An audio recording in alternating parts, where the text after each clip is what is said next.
You're up early. Yeah, up with a lark.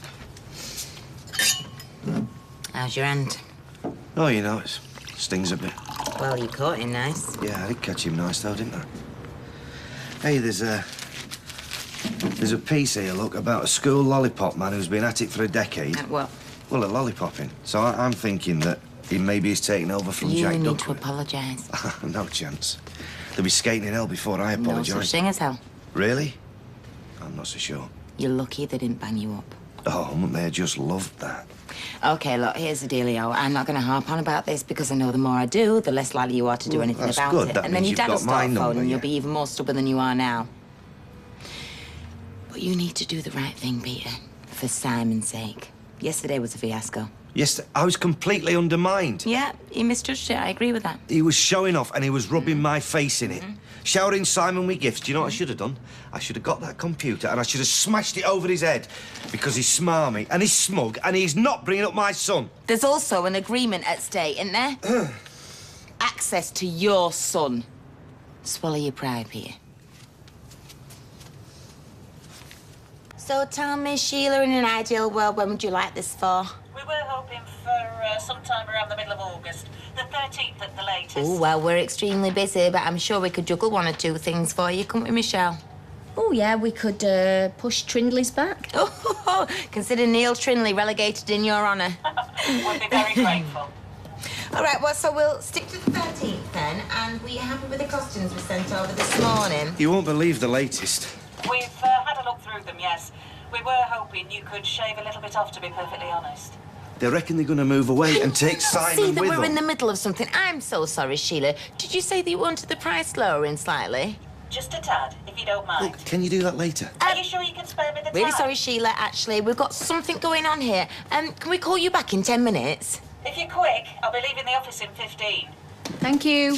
What on earth are you playing at? And then he threatens to call the police in. I said, you're planning to kidnap my son. I will call the police in. Can we please talk about this later? I'm going out my mind. I don't know if she's got a case or who I should talk to, and I come in here for a smidgen of support, and you want to talk about it later. They're hardly going to move away tonight, are they? Did I ask for your opinion? Oh, no, don't you take it out on her. Listen, we're in the middle of a conference call here. We are doing business. You come barging in here, not giving a monkeys whether we're busy or not. It's just me, isn't it? No, actually, Simon. But maybe that's the problem. You know, maybe you don't care because you're secretly thrilled.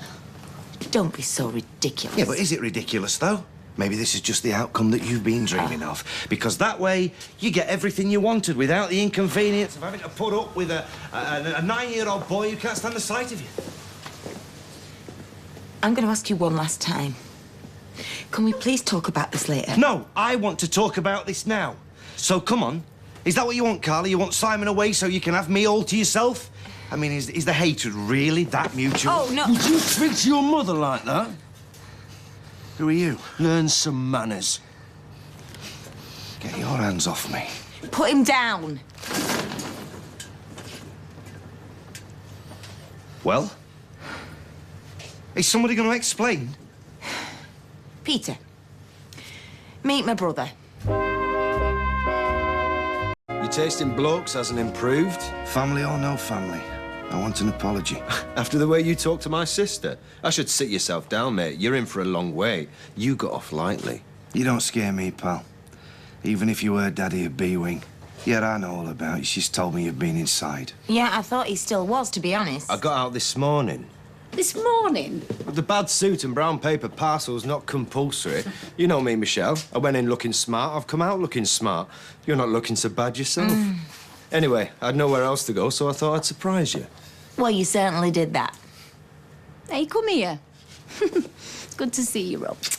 I was wondering when someone would get round to welcome home. I mean, I wasn't expecting bunting, but... First of all, I didn't know you were coming out, and secondly, you were a bit busy roughing up my boyfriend. Who's still waiting for an apology.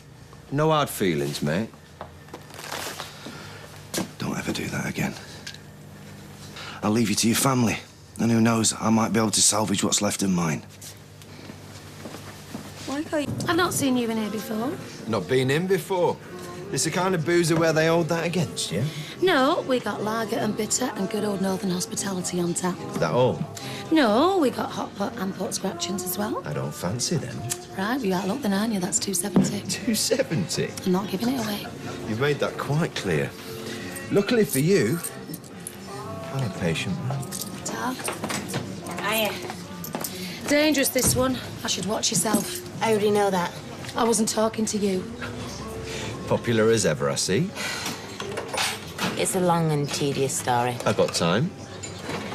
Basically, Peter was married to her daughter. You can join up the dots. I can't believe one woman fell for that charmer, never mind two. Hey, Rob. He's a decent man. He sounded it when I walked in on you. You can't half pick 'em, sis. Now that was almost worth the wait. Just leaves one thing on my to-do list. Oh, yeah, I remember. If I'd have had £1 for every girl of yours I'd had to console. Spent 10 years walking around with a permanently damp shoulder. And then you got out, left me and Mam to it. Oh, my goodness, here we go. It's true and you know it.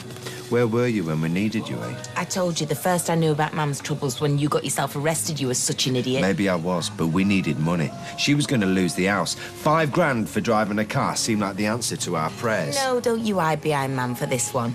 She'd never let you do it if she'd have known. Why the hell didn't she come to me? Same reason as you didn't know I was coming out today. She never got a chance to tell you because you weren't there. You were never there. Did you? Yeah.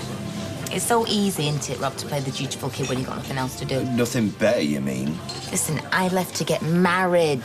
I had responsibilities. Not that you'd ever understand It's that. not like you had kids. You spent most of your time shopping. Anyway, you still had a responsibility to Mam. Oh, yeah, and I bet you were a big help to her, weren't you? Winding up in strange ways. Yeah, I bet that did the world a good. Traipse in there every visiting day. She didn't feel she had a choice. No one else was gonna come. You know why I stopped coming? Because I'm so fed up of hearing this rubbish from you.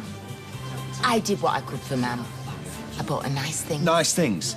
She kept them under lock and key in a wardrobe, didn't want to spoil them, she said. How is that my fault? You knew where we lived. A designer handbag would have been a magnet for every mugger in a 3-mile radius, same as the posh watch, the necklace, or the other thoughtless trinkets. What do you want from me, Rob? Is it tears?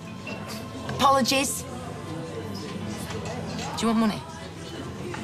Do you need money to set you up? Don't insult me.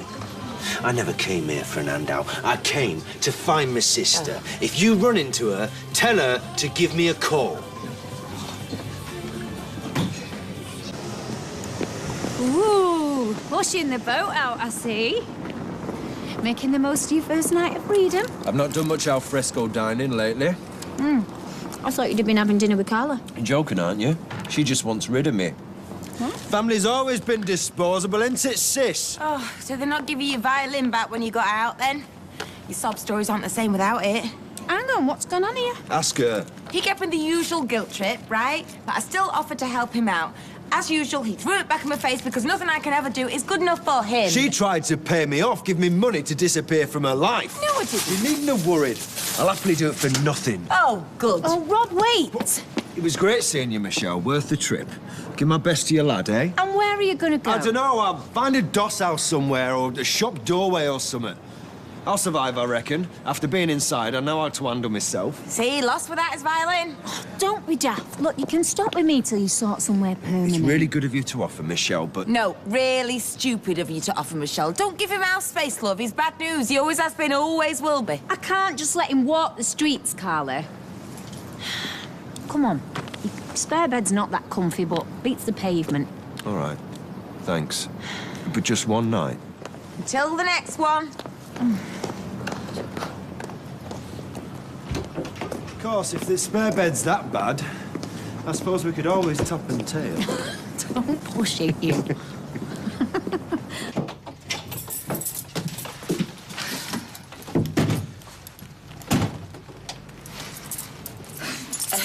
I'm really sorry I'm late. I got stuck with our kid giving me small griefs. Families, eh? Who'd have them? Yeah. Not you, that's for sure.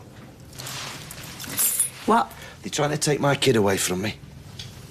In 18 months, that kid's going to be a stranger to me, and I come and tell you, and it means nothing.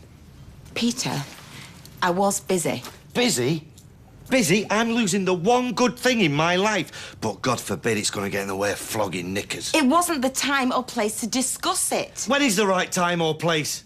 You don't give a stuff about my kid. Oh, you know what? You are so wrong. And Peter, I will not take any more lectures today, thank you. I have done my best for you. I have supported you when most women would have just turned their backs. And you know what? You're not the only one that's made sacrifices. You make sacrifices for something that's worthwhile. And there is nothing more worthwhile in my life than Simon, right? Nothing even comes close. You include me in that, I suppose. Right now, what do you think?